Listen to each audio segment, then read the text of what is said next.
Hey guys, my name is Raf, and E3's over. I went to it and I loved it, and I got to play a lot of games that haven't come out yet, and one of them is Star Wars Battlefront. So today I want to give you my impressions on the game. So I had the chance to play two different modes. One of them was online multiplayer and the other one was split screen multiplayer. In the online multiplayer, one team had to go to the base and try to destroy it, and the other one was trying to defend it. Split screen multiplayer, you had to survive waves, and pods would land on the ground and you had to defend them, and if you were able to do it, you would get different power-ups at the end of the wave. Now we know that the game was created by DICE, so to me the game felt a little bit like Battlefield, but not a lot. Just when you're moving around and running, it felt like Battlefield, but the game is completely different. It has nothing else that is similar to Battlefield. So as soon as it started, I fell in love because the first thing you hear is Star Wars music going on in the background. You hear all the sound effects going on around you, the blasters, TIE fighters flying around. It makes you feel like you're in the universe, so they capture that part perfectly. Now, I was only able to play as the rebels, but one thing that I like was that every time you died, you would spawn as a different character. So you would have either a different gender or you would have a different race.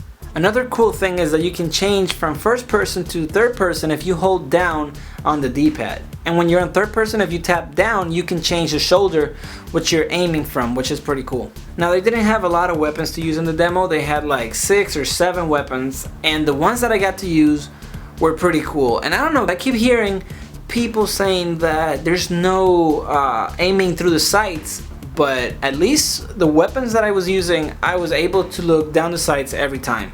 So after you chose your weapon, you were able to pick a loadout. And now these were cool because each one of them had different special abilities, like a jetpack, which wasn't really a jetpack, it was more like a jumping pack that would make you jump really far and then land. You couldn't really hover or fly around. You had a shield, which is more like a defensive ability because you can't shoot out of it, so all you can do is like run and hide before it runs out. And the other ability that I was able to use was a grenade launcher that would shoot 3 or 4 rounds at the same time. And all these abilities that you have, they all have cooldown time, so you can't just use them like a crazy person. Now, the vehicles are not like in Battlefield, where the map starts and everybody jumps in a vehicle and they fly away.